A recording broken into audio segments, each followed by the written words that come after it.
What's up, family? We are back. Another week, another Friday. We about to get it. You know what it is, open and honest discussion, life, as well as relationships from the male perspective, promoting the book, Can I Be the Man? A letter from us to you, which is now finally out on pre-order. Go to the Facebook page or the Instagram. The link for where you can pre-order your book at is can be found on the page. I'm gonna throw it in the comments as well. Make sure you stop what you're doing. Go ahead, pre-order the book. That way, when the 26th hit, which is the official release date, you can get in on a conversation with us. All right. Another big announcement. We on Tuesday this week, April the 6th, coming up and be live and direct with the frequency. Taking the show to the radio podcast on an international level. So we definitely excited about that. You already know what it is. King has spoken. I gotta figure out where D just went because he has dropped off. Let's see if he texts me. All righty, here he come back. He's coming back into the room right now. We got a couple of us that wasn't able to make it today, man. It's okay though. You know, we're gonna keep it going and we're gonna make it make this thing happen. We currently shooting from, well, I'm in Shreveport, Louisiana right now. I got my kids fighting in the USA Boxing Nationals. I've been doing pretty good. It can't sound like the outcome of everything, but hey, things don't always go your way. Now I need everybody to do exactly what it is that I'm doing right now, which is going and sharing this feed everywhere. All right, go ahead, like, share right now, and then we about to go ahead and get into it. Let me see if D is ready. You good? Mic check. Mic check. All right, Chris, you good? Mic check. Hope so. Y'all can hear me? Yep, we can hear you. All right. I can hear you. All right. So, D, what's our topic for today, man? Topic for today is what things affected you during your childhood that you promise to never put your children through. Things that affected me in my childhood that I promise I would never put my kids through. Oh man. What's up, Chris? You want to start us off? Sure. All right. So I don't know if it was on a live discussion or one of our after live calls. We touched on this situation at one point, and I think it was Lee that mentioned it as far as like back when people would go to their sporting events and you see all your friends have their parents there, but yours wasn't there. Me personally, I was a bandhead. Like I've been deep in music my whole life. I mean, I grew up in the church doing sound since I was probably about 5 years old. And my parents were actually musically inclined. They were in the band and did a lot of things themselves. And as far as marching band, district, region, all state, so forth and so on. So I followed in that same steed. Personally, I felt like if they had to deal with some of those same things and they knew how that impacted them, then they would surely understand how that would impact their kids. And for me, which they may have made a game or so where they might have gotten to see me, I can't remember many, if any. When it comes down to the district, region, and all state, where you're competing with everybody else from your district or your region or statewide, that was important to me because a lot of the people that I'm competing with were kids that were getting private lessons and so forth and so on. I had to go off of just what I got from my band director, which was very impactful because I was one of those that didn't put my all into everything. So for me to go through those milestones, it kind of bothered me when I was performing in these level bands and my parents weren't present for those clinics, especially coming from where they were coming from. And so me looking out into the crowd and I'm sitting there and I already don't even look like I belong as a young Black child from the country. And everybody else's parents are out there and mine weren't. So that hit me hard, cut me deep. That's one of the things that subject matter is one of the things that stick up with me right now as far as me and my kids. Like anything that they get involved with, I want to be present for that because I know how impactful it is when your parents are absent, when you're doing something like that, especially when you're doing well with it, because anybody can participate in something, but it's hard for you to qualify when you're competing against other people that's doing high level things or have some of the luxuries that you don't when you come into those realms of where you have to compete, whether it be sports or music or anything else. So yeah, that was a big thing for me. I'm gonna agree with you. That was huge for me as well, and that's something that I definitely want to be able to provide my kids. And I think to sum it up is support for your dreams and desires, things of that particular nature. Like I hear way too often how we have kids that might want to do a particular thing, and they kind of stray away from it, and build that what if factor because the parents just didn't nurture it at all. And I get it. I understand it. The way society is set up now, they push you to want to do specific things: lawyer, doctor, um, engineers, things of that particular nature. Basically, things that have the clout of being uh, uh, a prestige field of work. So you have people that want to be artists or in a literary form, whether it's a writer, a rapper, poet, or even in the art form. They want to be an artist, a particular type of artist or whatnot. These are fields that are not in that high category. Or I know my wife, she wanted to be an artist, and it wasn't really nurtured like that, and she kind of strayed away from it. Lost the passion for it the whole nine. I'll never forget with me. I played football and basketball in school. Man,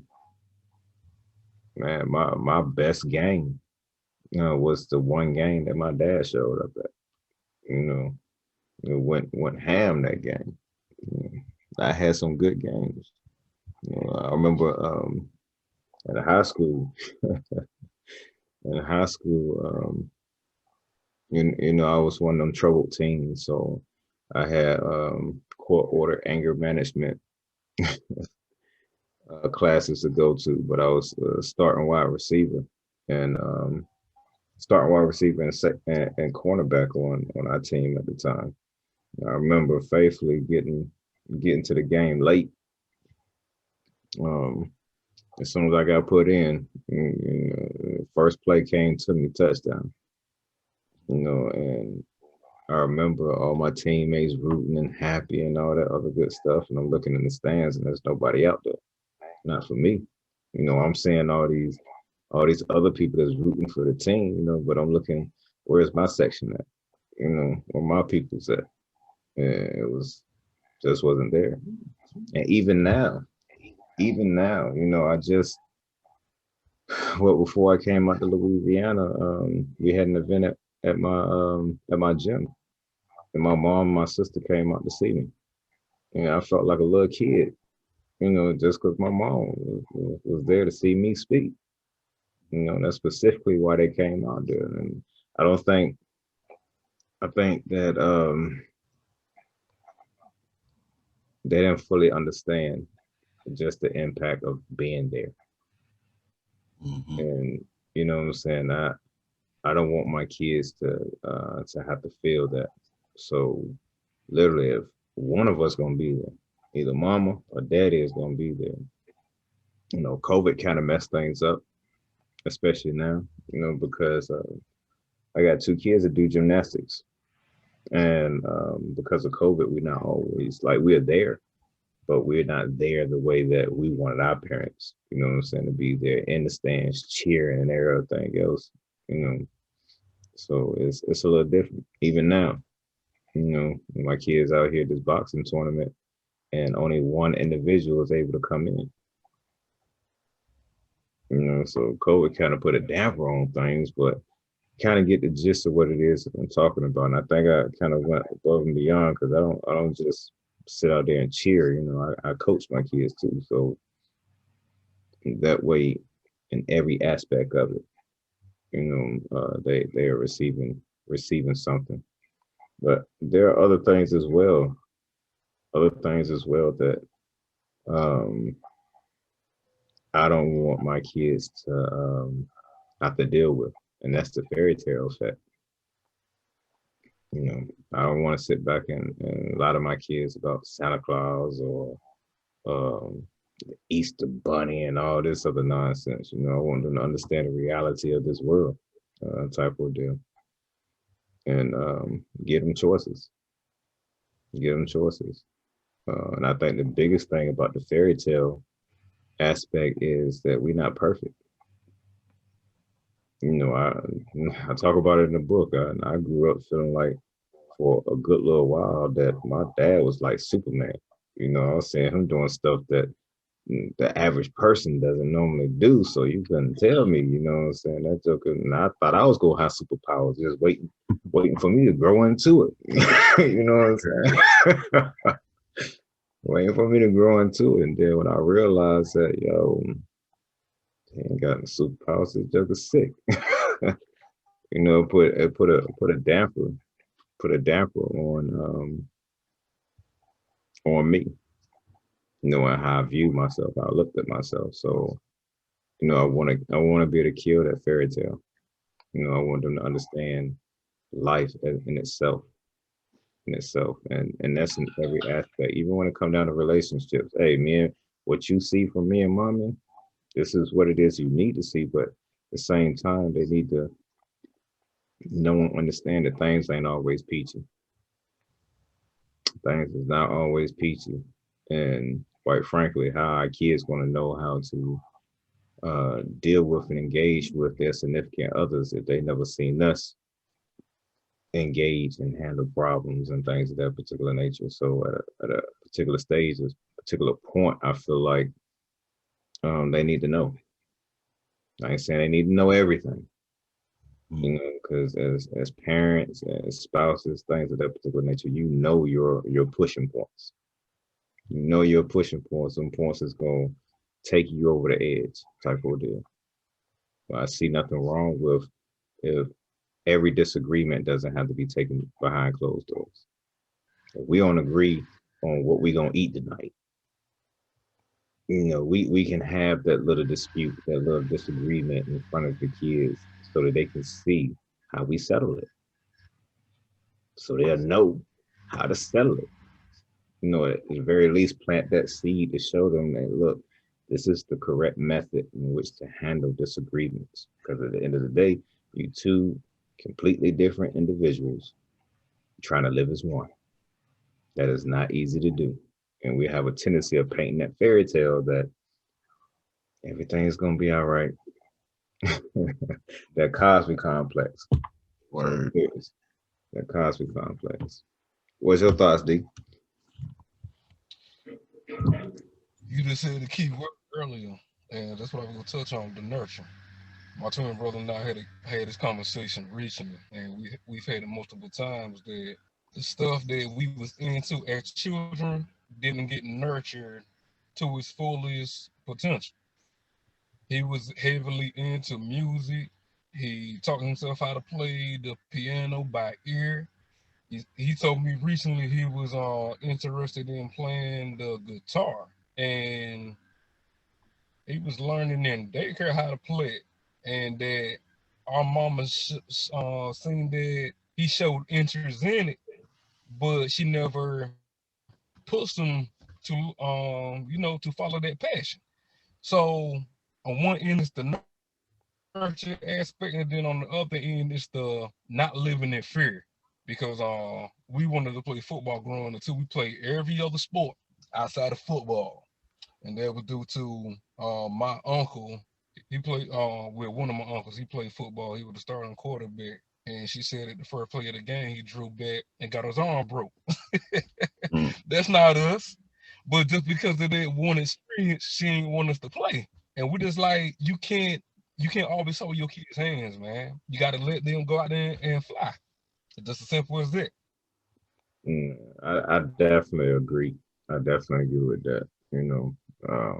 I think another thing that we tend to do as parents that we need to be mindful of is, especially in this topic or whatnot, because we might not want our kids to experience what it is that we experience in certain areas, but there is a nastiness of us being parents and forcing our kids to live the life we wanted to live. What I mean by that is, oh, I didn't make it to the NBA, I didn't make it to the NFL, or I didn't do this, or I didn't do that. And now our kids out here, before they even get a taste of what's out there, their whole focus is set on that one thing that we wanted to do that we didn't get a chance to do. Living through our dreams, Yeah, living through our kids. yeah, Yep. living our dreams through our kids. That's exactly what it is. Like how my kids box right now. That's something that I always wanted to do.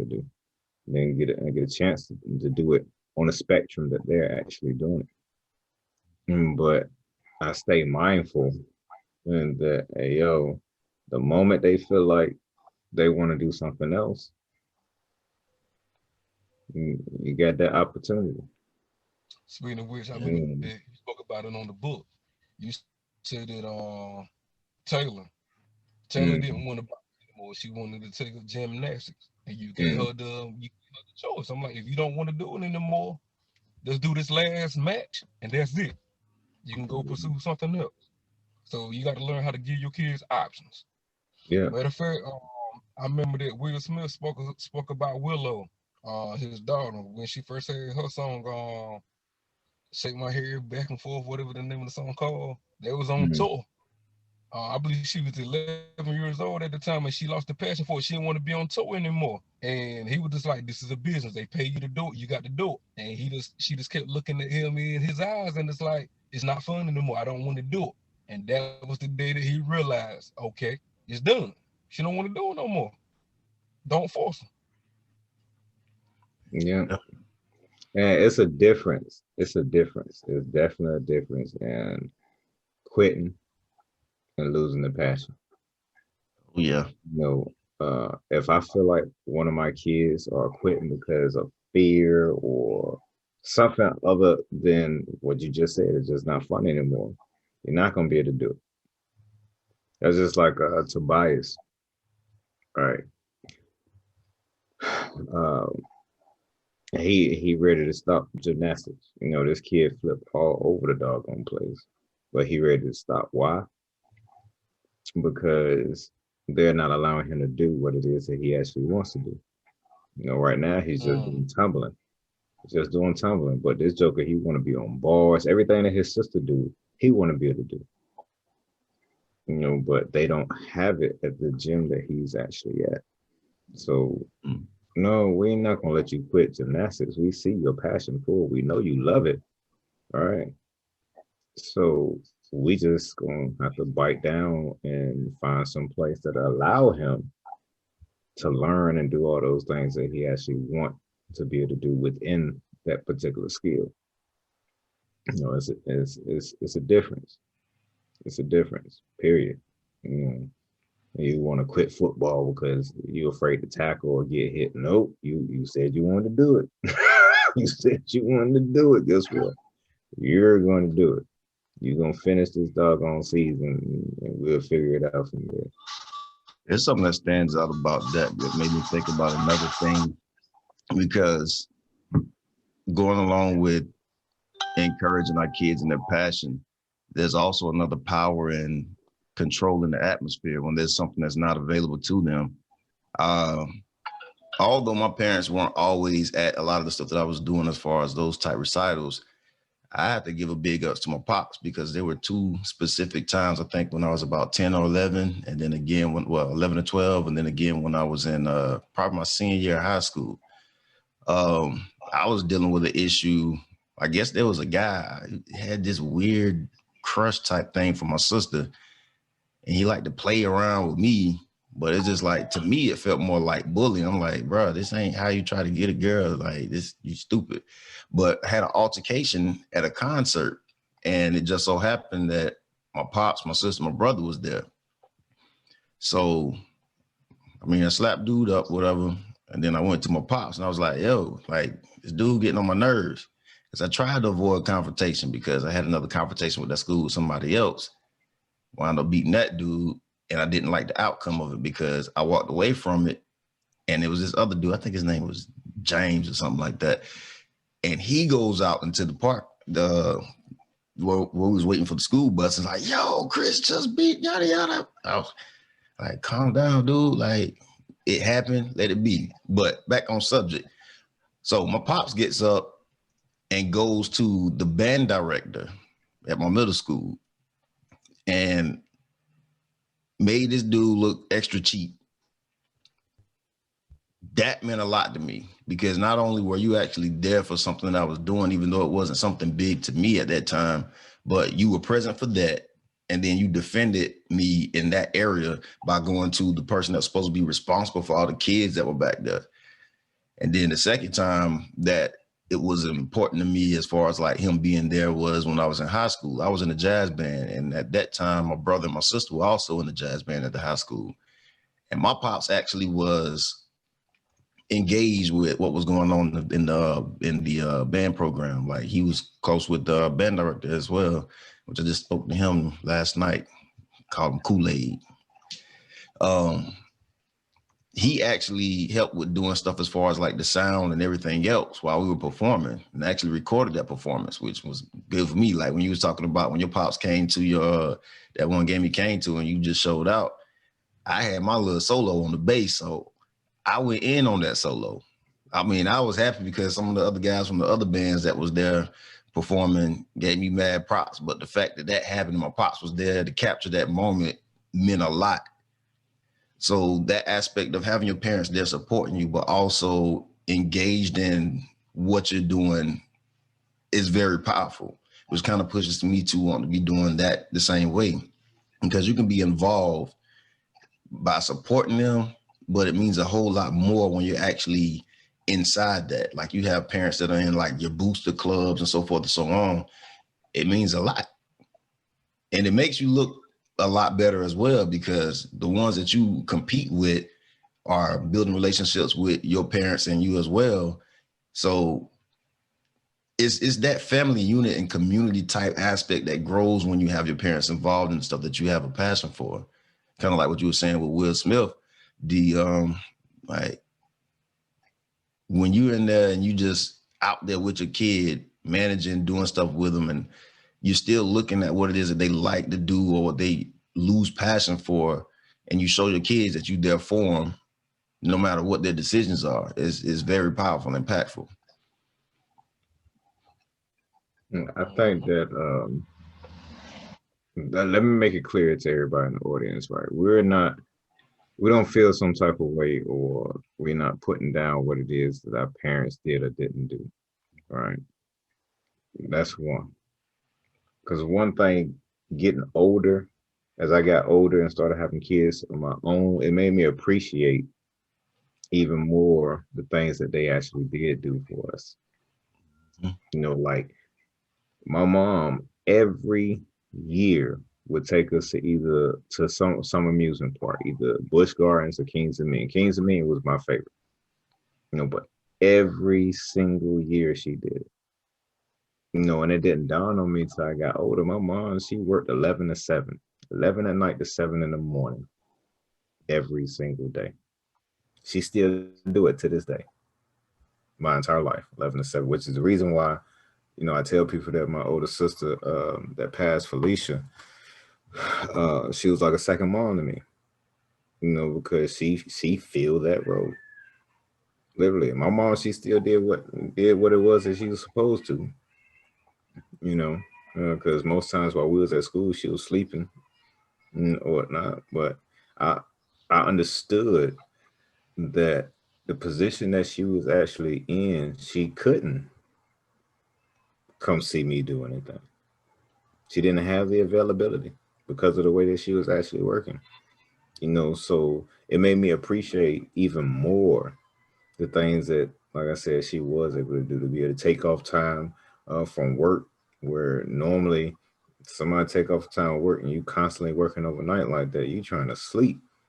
But no, well, she took that full day. We'd get up early in the morning, we'd be there by the time by the time the park opens, and then we'll be there till that joint closes. Till it closes, and it was like that every year that I can remember. And she does it now for the grandkids. For the grandkids, one of these days I'm gonna get my kids out there so they can go. But that's a nice little distance right now. But that's something that I took and I started doing my family. Every year for the boys' birthday, we got 2 birthdays like back to back, and so I take them to the amusement park. I enjoyed it as a kid. I'm pretty sure they do as well. So uh, just in this, just in this, it's always a matter of building, getting better, and I think that's what every parent wants. I think even in coaching, what I'm saying. My whole job is not to make you like me, make you better than me. So that's what it is that when we have these type conversations that we're looking at, what can we do to be better? You know what I'm saying? Me being better than, I don't even know if I want to use the word better, but enhancing. I'm gonna use that word, enhancing what my parents already did or didn't do. I want the exact same thing. And we grow through the generations. Like my kids, whatever it is that they felt like that I didn't do enough of or didn't do, or something of that particular nature, they pass that on to their kids. I just don't want it to be unhealthy. What do I mean by that? Oh, I was one of them kids that didn't grow up wearing name brand clothes. Used to get clown for it too. And I went through a brief, very, very, very brief period of my kids ain't gonna never not wear anything name brand, until I started having more kids and started understanding that, it don't make sense for me to go out here and spend $40 on a pair of Jordans for a baby that's gonna grow out of them joints in 3 months. No. Them cats over there for $20, I'm cool. Them Walmart shoes for $2 over there, I'm cool. It's too easy. Used to stand and couldn't stand hand-me-downs. I understand now. Understand now. And don't get it twisted. This ain't no broke type stuff. This ain't that at all. This is being smart. Yeah, buddy. Being smart, period. Because I could have all the money in the world and I still Wouldn't do it at all. Not about to spend a whole bunch of money trying to keep. You know how often Jordans come out? Every month. For real. Do you know how often Jordans come out? And you want me to set the precedence of being able to purchase them joints for the whole family? No. No. That's a Some of whole y'all. other subject right there. I'm telling you, that's a whole other subject right there, because I've dealt with that. I never was even fond of name brand stuff. Like, I bought it just to have it, or I got it just to have it. Because honestly, and that's part of the thing that I have right now, like I rather dress for comfort. Because I know me personally, if I buy me some name brand, I'll be out cutting the grass in it, or doing like I do not. It's a shoe, it's some pants, it's a shirt. I'm just wearing it. It means nothing to me. But in our culture and the kids, it's just been, oh, you got them, yada yada yada yada. For what? Now, I ain't got to that point yet. You know, I can't see myself cutting grass in my Air Force Ones before they over. I give it a good month or two. After a while, it's like, you know what? I'm just gonna put on whatever's in sight at that time. I got on some Reebok Classics right now, crispy white. I can't see myself cutting no grass in them zones right now. And I'm not saying anything is wrong with it. You know, what I'm saying is you have to be smart about it. Because your kids' college education, or your kids' your ability to be able to help your kids start their own business when they finish school might be on their feet, might be on their back, might be on their waist. You know, let's be smart about it. If you're gonna do it out of your overflow. That may be a lot of people's regrets as far as stuff that they dealt with as kids that they don't want to do to their kids today, especially when you look at us now, because we're so focused on community building around and throughout our culture. A lot of kids wish that they were taught these things, and they're trying to teach their kids these things now because they see how hard it is in life. And a lot of the reasons why we struggled is because we didn't know these things. Our parents didn't know these things. And even before then, a lot of them weren't even allotted the opportunity to do those things, or the hurdles were higher. Now that it's become a lot easier for us, that's one of the things that I say I want to spend more time teaching my kids, because I know my parents hinted on stuff like that, but a lot of kids that are now adults now, that's a lot of things that they have regrets for, because they see how impactful it is in their life. And as far as parenting, that's what we should be doing, bringing our kids up with that knowledge. So that, because I mean, a lot of that in itself answers a lot of the other problems that we have as far as our time for our kids, so forth and so on, because a lot of those resources that we never tapped into, or a lot of the information that we didn't know, kept us from being in a position where we could be out there to support our kids. Because a lot of people have that thing of the absence of their parents is what bothered them. But a lot of the time, the absence of their parents was just, they were tired. They working 11 to 7, working 2 shifts, doing a lot of overtime, trying to make ends meet. And you only get maybe 1 or 2 times out the year that you actually get to have some fun family time. So let me ask this. Let me pose this question. It's gonna stay along the lines of what we're talking about, right? What did I ain't gonna say the last generation, but the last generation, to include maybe the 2 generations before that, do that, what's the word for it? What do they do or not do that we should be doing either now or be passing on to our kids to do? You understand what I'm saying?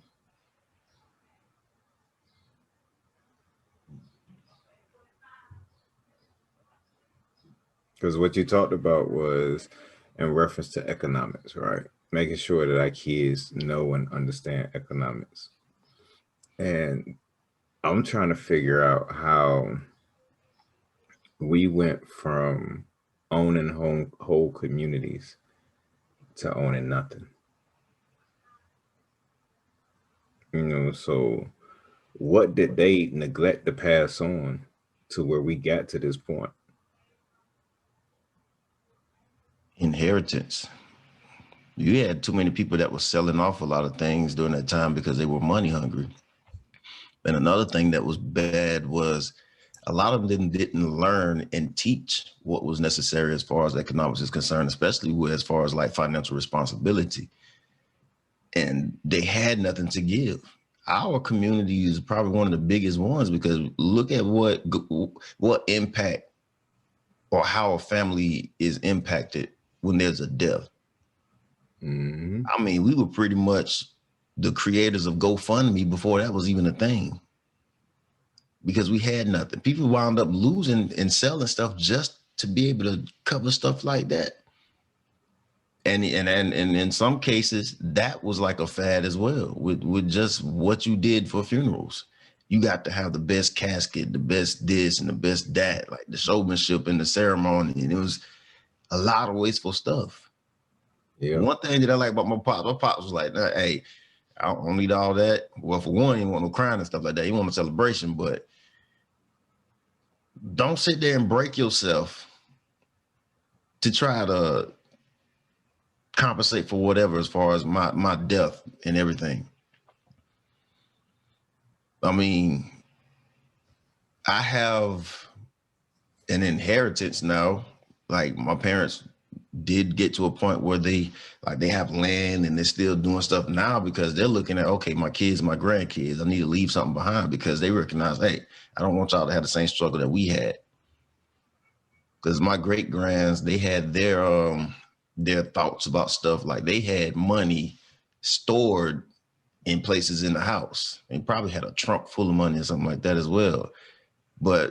And honestly, a lot of the people in our culture did that because they didn't trust the banking systems and so forth and so on. So you did have that thing of inheritance, but we mismanaged stuff when it came to inheritance and that stuff as far as financial stability and economics and providing for your descendants. Because I mean, a wise man leaves something for his children's children. He creates that. And that's what we've been lacking a lot. Yeah. I think some of the generations in the midst of it started selling off a lot of the inheritance that was supposed to be passed down to us. But that's a whole nother conversation for another day. Oh yeah. A whole nother conversation for another day. I think in the midst of the drive, and you're on mute, D. I see you talking, you're on mute. I see that now. I'm like damn, like nobody acknowledging what I'm saying. What's going on here? I said, I'm gonna add to that part right there. There's been numerous television shows and movies and all that stuff. What's the biggest thing whenever soul food, for instance? What was the biggest thing that Bird and then we'll talk about doing with the house? They wanted to sell it. Exactly. All this stuff that our parents and grandparents and all this stuff is passing down. The first thing we want to do, well, ain't nobody living here no more. We can make some money from it. Let's sell it off. I'm like, man, it's supposed to be kept in the family. Yep. Which goes hand in hand with the Black community about how our money doesn't stay within the Black community. We so quick to go spend it elsewhere. Keep it in the house. We don't want to have this conversation, not today. Yeah, I was thinking about it earlier today. Like when I was taking a shower, I thought about it. I was like, even because I've said it a couple of times, we're the most studied and watched culture, copy culture, so forth and so on. A lot of the reason why we put so much into the economy is because we don't have our own community to put it in, just like D was saying. Because the other two that were, I say probably 2019 that they were talking about, 17 and 19, is the Asian community and the Latin and Hispanic community. That's throwing as much in. But guess what? They have their communities. They support their own. So they have more money to even put inside of the community, but they still put it inside of themselves. We lack that community, so we're just pretty much buying for ourselves, making our own ends meet. Yep. Now, on this topic right here, I'm gonna look in the camera. All my black business owners, right? All my black business owners, I want you to listen up real quick. Because we have a tendency of hooping and hollering, talking about buy black, buy black, buy black, right? But my question to you is, what are you doing? What are you doing? Are you buying black?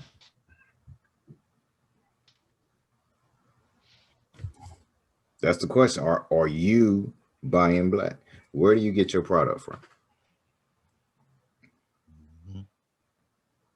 Because if you want us, and I can say this because I'm a black business owner too, right? If you want us to put our money into you, how's it coming back to us? All we doing is turning it one time. So we give it to you, then you turn right back around and take it outside of our doggone community. And we have business owners that are successful enough to start putting their imprint into some of these industries that we are basically sending out all our work to. The textile industry.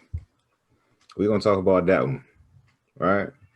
Because I know a lot of people that make shirts and things of that particular nature or whatnot. For them people that have been successful in doing this, where is our textile factories at? Where are our ink factories? Which one of y'all own the land that grows the cotton or grazes those sheep so that we can get some wool or whatever it is that we're going to use to make those doggone make the fabric and things of that particular nature? Where y'all at? Where y'all at? I'm from a generation that don't talk about it, be about it. Yeah. You can't sit back and tell us to buy black and you ain't practicing what the fuck it is you preach. Yep. What are you doing?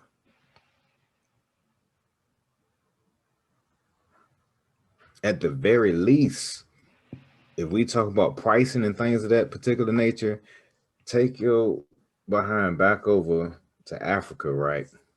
And start putting some of them textile companies, some of these industries that we have, that we don't have a footprint in, take it over there, right?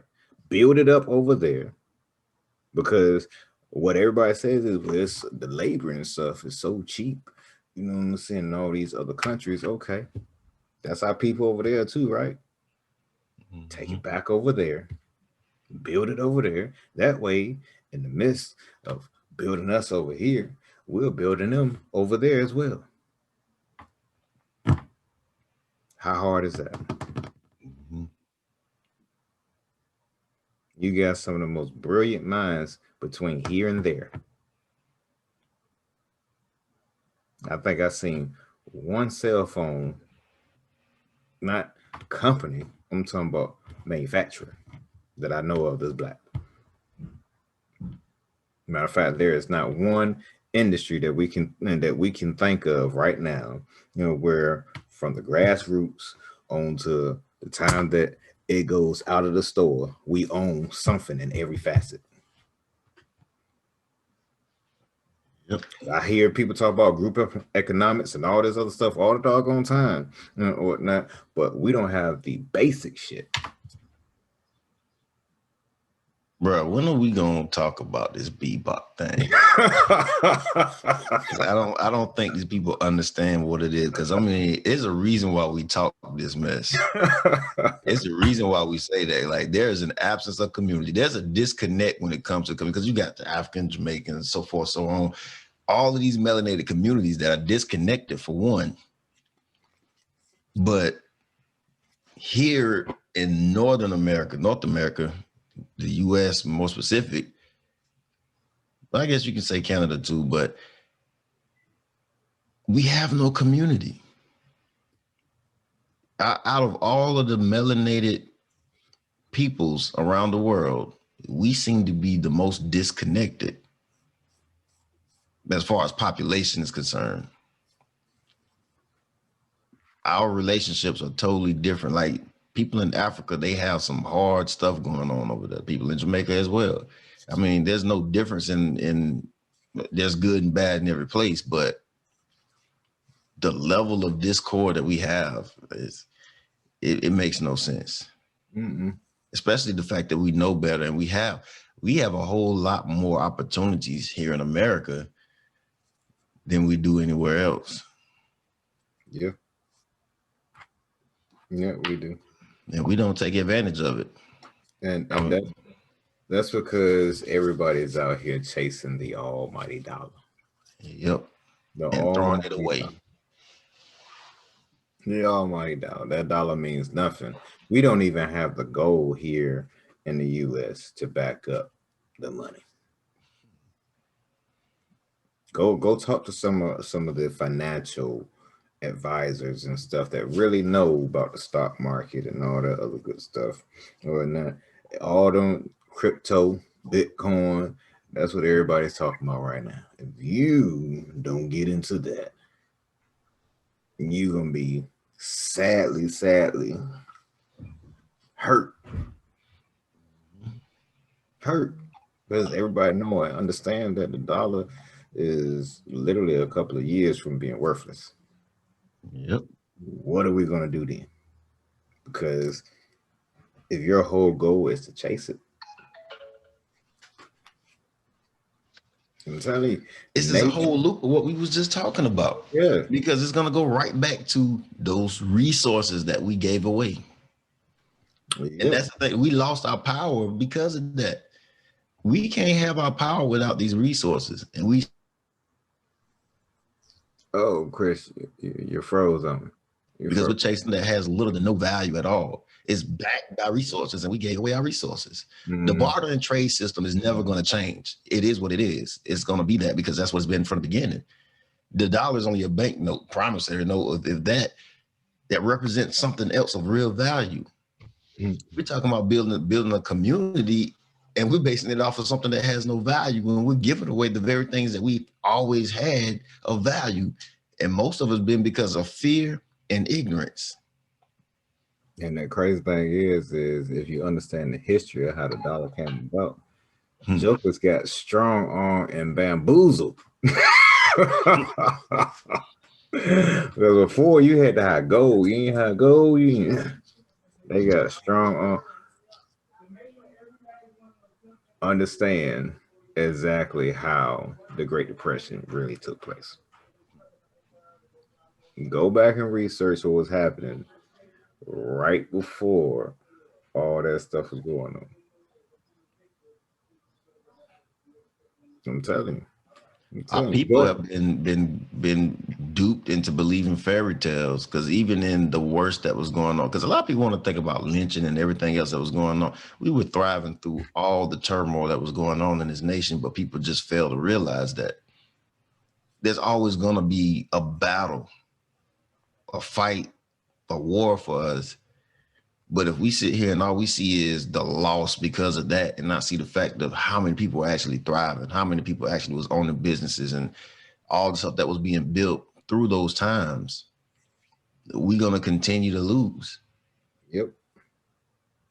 What we have to get back to the understanding of is that we are part of nature too. And we're out of order. And nature is going to force us to get back in order. It's as simple as that. We are out of order. And I'm not just talking about us as a culture, right? I'm talking about all of mankind. We out of order. We are out of order. And nature is going to force us to get back in order. I'm so serious. Literally.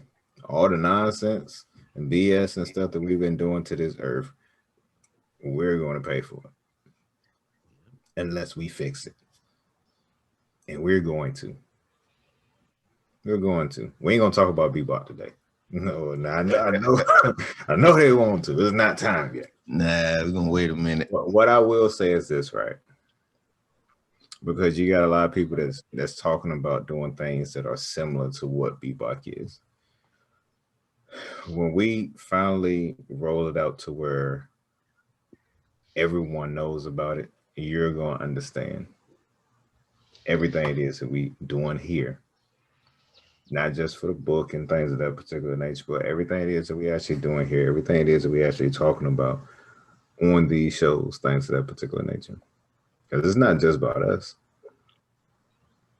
The thing is, we can't move forward until we get ourselves together. And like I say all the time, how can I tell anybody how to do what they need to do in their home if my home ain't right? It's simple as that. So we got to come together and get our stuff together. I said it a couple of shows ago. We are the teachers of this earth. So we're going to get it in order. Or what now? We got to get ourselves in order. And then show them a completely different way. The thing about it is the plan is already mapped out. It's already mapped out. You can bring your best scholars, financial people, whoever it is that you want to try and dissect it. And they're not going to find anything from it. Trying to join in on it and see where they can get in. I mean, everybody that I've seen so far that's even viewed any of the presentations, they just emphatic. They excited. What I got to do? How I got to get this? But it loops back to the question of that about, because I mean, we think about it at a personal level as far as parents, but we've always been a community, a culture. So honestly, it's the ones before us that we're looking at right now, because what is it that they did that we promised not to do to our future generations rather than just our kids? And it's that aspect of what was lost as far as that community. Yep. Because they had the knowledge and they always talked about it. But a lot of our generations have been let down because we hear all of this good stuff, but none of the work is being done. We don't even look to ourselves anymore as far as what we can do for ourselves. We're asking for permission for our God-given rights from people that's supposed to be governing around here. And it's sad because we forgot that we had the power to change and control our lives and experiences. And that's the thing we need to focus on. How are we going to change this and make it better? How are we going to take back this power of building and growing? Because if I was to readdress this question, that's where my disappointment is.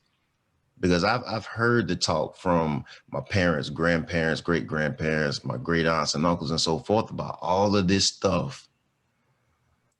But there's been a lot of disconnect, and this stuff isn't being happening because it's not just my uncles and grandfathers and so forth and so on that's been talking about this stuff. Everybody else's uncles and aunts and grandfathers and so forth have been talking about this stuff. But because we're so divided, we can never get it done.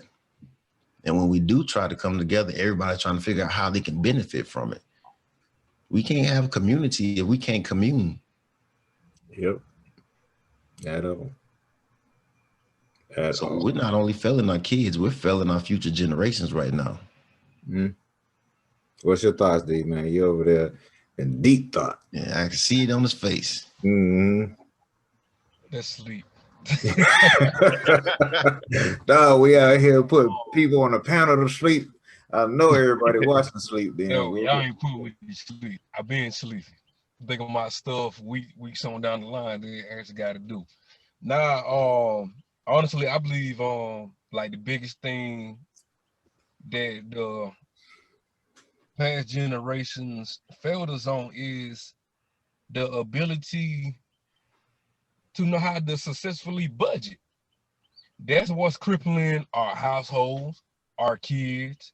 I put it to you like this: there was a few different women that I've dated, and when I started doing the compare and contrast between us, I realized I'm like, I'm pretty sure we all had an allowance, right?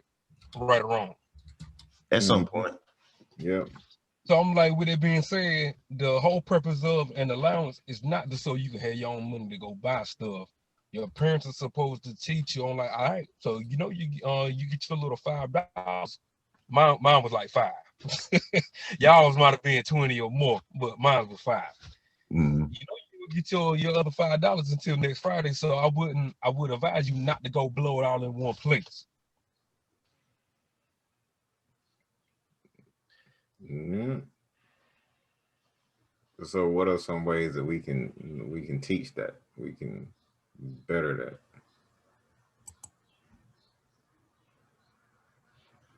I'd say we literally have to do what D was saying and actually teach those things, because a lot of what I captured from my parents was kind of subliminal. I know they talked about the stuff, but we never really sat down to have like a meeting.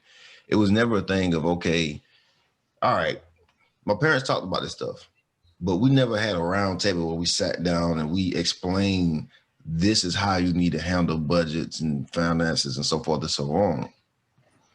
But we knew we needed to do those things, so we found our way. So I mean, I know our kids know how to do those things. They just lack the guidance. Because I remember I was probably somewhere between the age of 9 and 12. Me and my sister, we was saving up all kinds of money from things that we were getting from our great aunts and so forth. My aunt, we knew that if we wanted to get anything, we had to hustle. But we also knew that the street life wasn't what we wanted to try to do it, because that just made it worse. Well, you had worse outcomes or possibilities. So we did our little thing to gain the money that we needed. We just set it to the side. So if there was something that we wanted, we can get it. We didn't have to ask anybody for it. But it kind of goes into what I was talking about earlier about us asking somebody else for permission to be able to do what we need to do in our community. Because we have some form of understanding about what it is that we need to do, although we don't have the guidance. So we still attempt, but we fail because we don't have that guidance. So honestly, there needs to be a coming of getting this and acquiring this understanding and this knowledge on how to do this. Like you were saying, that we don't really know about budgeting because we're not taught those things. So we really find all kinds of ways to do stuff, like the streets. Okay, I got to sell drugs because that's quick money or whatever. We're not really thinking about, we understand that there's a negative outcome if anything goes wrong, but we understand that we need money to do things, but we just make money to answer those things that we see as a need. And we only see the need based off what's asked with or said, like, oh, I'm struggling to pay this bill. I'm struggling to do this, do that. Most dudes, hey, I can't see my mom struggle, so I'm going to go out there and be a man to make this money. But we ignore the harm just to make ends meet. But we never, how many of those actually invest? It's the smart ones that do it, those OGs that really ain't even out there in the public. They create a business in the street by getting other people that do the work for them, and they just work around and take care of them so they can still continue to have their income. We've learned how to do things the dirty way, but how many of them actually acquired real knowledge? Because most of those, let's think about actual OGs. They get their knowledge from dealing with the big heads. They're the ones like, okay, I got to connect in Cuba, Mexico, so forth, so on. They get that knowledge for them. And you got to get to a certain level before you even get to that point where you can get that knowledge from somebody. So that in that role, somebody's actually acting as a parent and teaching you these things, but it's a hustle, an illegitimate hustle, but it's a hustle in the same. So if you learn the process, you do well in it. But we haven't learned the legal process of acquiring funds and managing your finances and building communities. Because those same folk that were doing stuff in the streets that were big actually did take care of the community, even though the money was dirty. But it was all about money and respect too. So I say that even to this point, you know, some of our biggest Business people are locked up right now. Mhm. For real. What? Mm. We Outside of have. buzzing, You say what? outside of buzzing, you know, it's kind of hard to pass down something like you said earlier. How can I teach you about your household whenever my household is not in order? It's hard to pass down something whenever you're not successful in your own marriage. Yeah. When you live in living in poverty and all that stuff, I'm like, how can you teach somebody? Yeah. Man, Lucky just commented on the post. He said, I didn't learn about budgeting until I was in my 30s.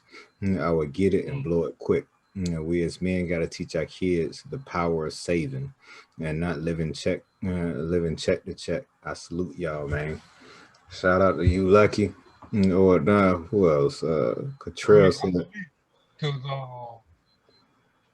with his story, uh, I remember he shared it on Facebook. He said that he moved to Vegas. Let's sue his name. And he said he figured it out, and look where he is now. The man's a homeowner now. But at the same time, I'm like, they don't teach us that. Like case in point, I know my mama, she tried to instill that in us, but at the same time, she didn't become semi-successful until she was in like her mid-30s herself. I already had one foot out the door. yep. And that's something that we have to realize that too. I think we talked about it last week. Was how old our parents were when they actually had us. They still was learning too. Still was learning too. So the biggest thing is trying to teach our kids at an early age. And Lee talked about it last week. There I got what I remember reading the book Rich Dad Poor Dad, and when it talked about the game that I had in their cash flow, I bought that joint immediately. I done had that game for almost 20 years now. And I play it with the kids. And I like the game because, Monopoly is cool. Monopoly is cool, but it's not realistic enough for me. Cash flow, you starting from the ground up. Or no, it gives you a career, how much your pay is going to be. It takes the bills and stuff out automatically, and you have to learn how to grow based off of what you have left. And so, uh, if you have the opportunity or the ability to get that game, get it. Play it with your kids. It will teach them financial literacy.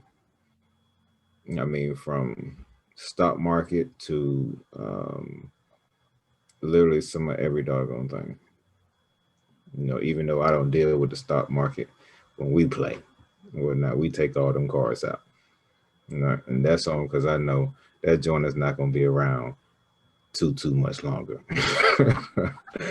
at all. It ain't no need me even trying to teach them jokers that nonsense. But Yeah, and that's sad because that's all most people know, and that's the smallest of four markets. Like a lot of people don't even hear about the futures, equities, and Forex is popular now because it's the big thing attached to Bitcoin right now. But yep. everybody like, oh, get stocks, do this, do that. A lot of them gonna be hurt. I see Bitcoin ATM machines around now. I'm trying to tell you, you better look. I don't care if you take $50, $60. Get you some crypto, Bitcoin, something of that nature. Something of that nature. I'm so serious. Yeah, I mean, it's literally new. Like a lot of people don't understand why cryptocurrency is being attacked so much, especially Bitcoin, because you have a myriad of cryptocurrencies. And I mean, the differences between those cryptocurrencies, like the differences between different countries' currencies. Mhm. You gotta learn the system. Because like I said before, like the barter and trade system is never gonna change. But the value of money backed off of certain resources and programs and systems is always gonna remain. So what we knew as banknotes, this old money, is gonna be replaced by crypto. Because I mean, think about it, we're going into the digital age anyway. Yeah. If you You still can't really using do much checks, with these dollars. if you're still using checks, you're in Stone Age. For real. I'm so serious. But this all stuff that, don't get me wrong. That register in there that shows you how to balance your account and stuff, that is vital. That is vital. I say get that for your kids. And when they get when you provide them with their allowance, let them use that to break their money down. For real. I'm so serious. I'm so serious. And we've had these conversations. Had these conversations before. But it's so much that as parents, that as men, that we need to teach our kids. And it's going to take more than 18 years. Mhm. It's going to take more than 18 years. I said it before. When your child turns 18, they think that they ready to leave the nest. They are babies all over again. All over again. The stuff they think they know, they have no clue. No clue. Which is the reason why it takes some of us till we turn 30, 35, 40 to get it right.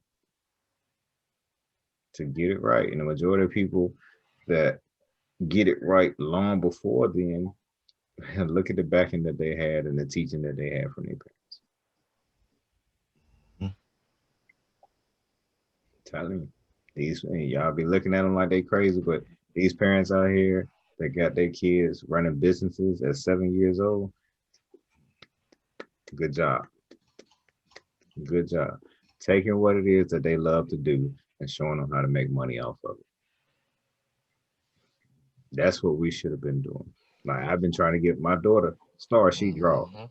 She draws. I've been trying to get her to take whatever it is that she want to do in reference to drawing and turn it into a business. But she don't want to. I'm not gonna force her. And I get it because it's the exact same way with me and writing. I want to get to a point where whatever it is that I put down on pen and paper, the only thing you have to pay for is literally to get it printed. That's how important that I feel like the work is. And that's probably how she feels about her artwork. It's priceless. She don't want to put a price on it. So I'm going to show her how to do other things that will allow her to be able to do what she loves for free. Simple as that. It's as simple as that. But I don't have as much time as I normally would. So we're going to go ahead and go into our final thoughts and then we're going to roll this thing up here quick. Which one of y'all want to go first? I'll go first. Short and simple like I always do.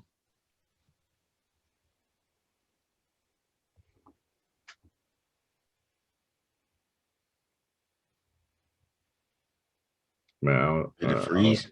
yeah, I think he froze up, man. And as short as he normally go, he brought done already. We're gonna come back to you, D. We'll come back to you. Go ahead, Chris. I don't have much. There's a lot of oh, you talking now? Hold on. There you go. Okay, there we go. We in there now.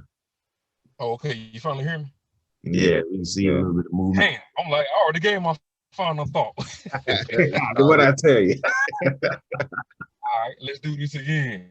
As I said, y'all know how I do, short and simple. But nurture your kids' talents. And most importantly, the kids don't remember how much money that you spent. during these events, they remember who was there. So with that being said, for let's say for instance, for these fathers who are not in these lives, it don't matter how much money that you spend on birthdays, Christmases, or any of that stuff. The memories that a lot of people cherish, especially like myself, they remember who was there. Just that simple. I had my uncle. He was talking about his little boy. Now you know my uncle didn't have his first baby until his only child until he was 50 years old. He said there'd be a lot of times he retired. But my little cousin, he loves to play basketball. So as soon as his dad would come in the house, he'll pass him the ball. He want to go outside and go play. And he be keeping in the back of his mind, I'm tired, but he keep thinking, I need to play with my son as much as I possibly can. Because these are the moments that he's going to remember. Once I stop doing it, he's going to remember, Daddy never made time for me. And that's what's going to stand out. Make time for your kids. You know what I'm saying? I pretty much second that motion because that's the most important thing. There was enough nuggets in this whole show about, I mean, just reflecting on what we dealt with and then just the realness of who we are and everything else. Your kids need a lot of quality time. They need a lot of words of affirmation. You have to teach them and train them the things that they need to know. But what sticks out the most is going to be how much you are there. The little events that they have, all of that stuff is important to them. Teach them lessons without cutting out things that they show love to, that they have a passion for, and support them in that. Let them know that they're safe doing those things by being there and just covering them. Because at the end of the day, that's all that matters. And if you want better in your community, it starts there. Because everything starts in the house. Simple. I definitely agree with both of you. I agree with both of you. It starts in the house, you know, whatnot. It definitely does. Man, y'all done said just about everything it was that I was gonna say. That's what's up, though. I like that when we clicking like this. We're clicking like this. I guess to piggyback on what's been said is that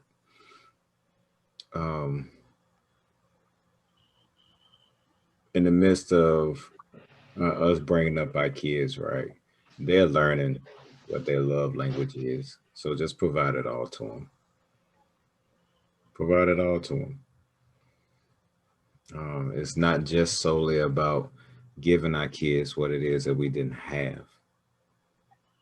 You know, it's more so of giving them what it is that we needed. That we needed at that particular point. So in the midst of learning our kids, find out what it is that they need, not just what it is that they want, and provide that to them. Because that necessity, that need, it's going to be way more important than that want.